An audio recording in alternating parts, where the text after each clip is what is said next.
Racing games are fun, sure, but they don't keep me hooked for long unless they give me a reason, a character I like, fun tracks, or competing with friends. You name it. At a very young age, I found a game that checked all of those boxes. Naughty Dog took our favorite Bandicoot and strapped him into a kart. So buckle up and sit tight, because today we're playing Crash Team Racing.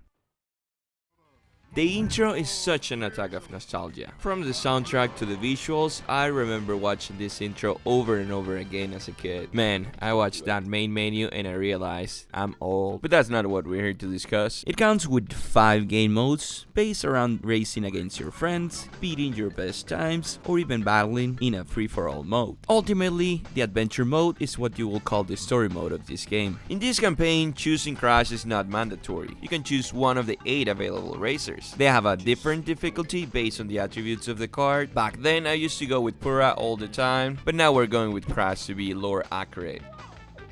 And we finally get thrown into the game, where Aku Aku welcomes us and gives us the basics. We are in the Adventure Island that serves the purpose of a hub or a lobby where we can drive and find the stages we're gonna race. Before proceeding, let's dive a little into the lore of the game. Nothing too crazy or deep. This alien called nitrous oxide comes from another galaxy since people are racing. His way to assert dominance is saying he's faster than everyone. He claims that if he wins, he will slave humanity, and if the Earth's champion wins, that doesn't happen. So everyone is racing to be the best driver they can be in the case of having to face this space foe.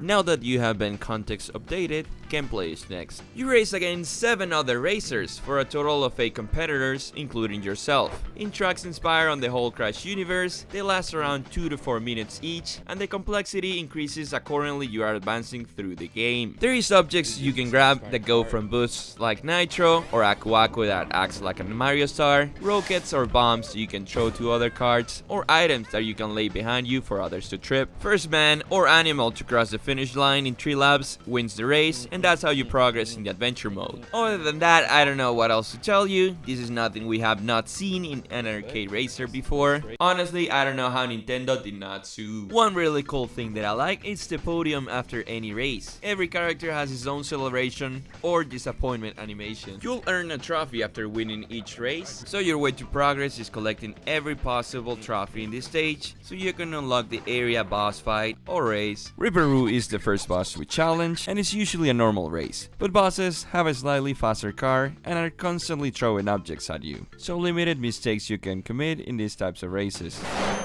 You are my sunshine, my only sunshine.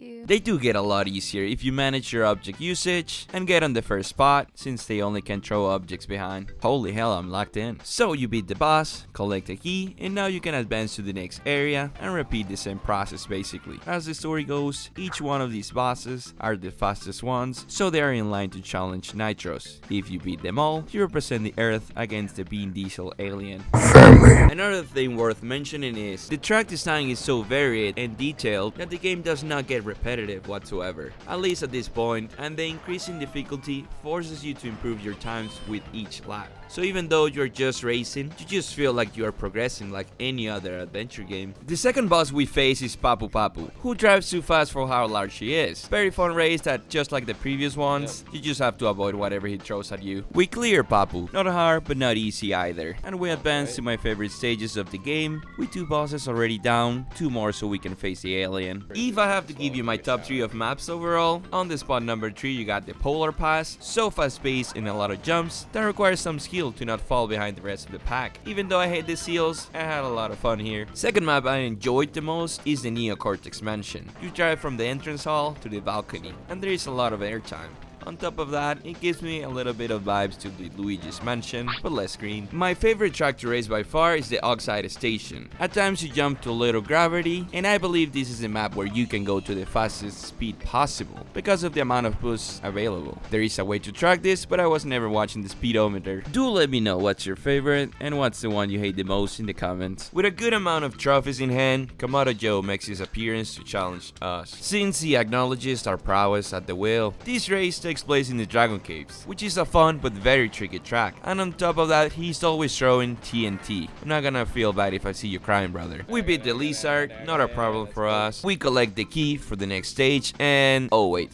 Are you okay? We win all of the trophies in the Neogene Labs and the Hot Air Skyway, track that I heavily dislike. And it's time to race for the spot as Earth champions, this time against Pinstripe Potaru, who is holding a Tommy gun for whatever reason. If you haven't realized yet, all of the 4 boss races in this game are usually villains throughout the Crash Bandicoot series. Pretty fun addition and good usage of the characters, if you ask me. Like I said before, I really disliked Hot Air Skyway, so it took me a while to beat Italian Mafia Marsupial. Very easy to fall to the sides or miss jumps. And on top of that, Pinstripe throws bombs at you that explode on time.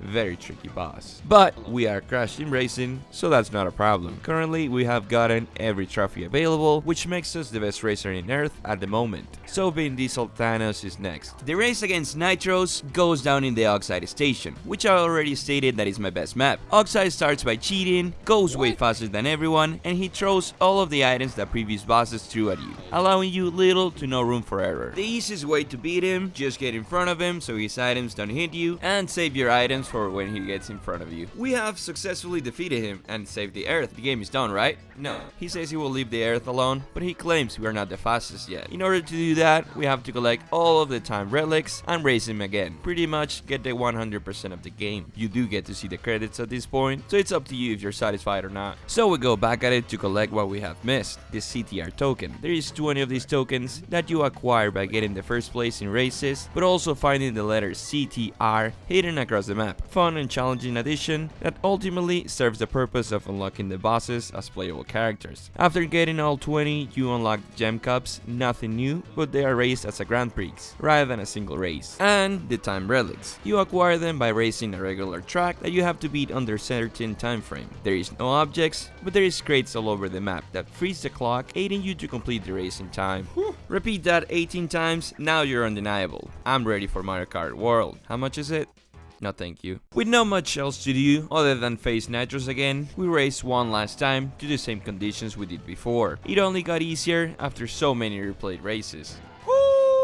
And just like that, we have successfully beaten the 100% of Crash Team Racing. Pilgak's pride has been hurt one more time, so he says he's leaving this galaxy for good. The ending credits roll again, this time giving us some story on what happened to the characters after the events of the game. Things that like Crash became an actor, Neo Cortex discovered a new element, or that Coco founded her own internet dating service. Since we got the 100% of the game, we also get to look at the scrapbook, which has so much interesting items in it, like the first sketches of Crash, art designed for the Bandicoot series and other games, developers testing the game, media campaigns, and much more. Man, I've always wanted to go to the E3. But that's all about Crash Team Racing has to offer. Big thanks to the Naughty Dog team for creating this masterpiece that gave me such a fun time playing with my brothers and neighbor. I know that this game has a remake for the PS4. I never even looked in its direction, so I'm excited to see what they did with it down the road.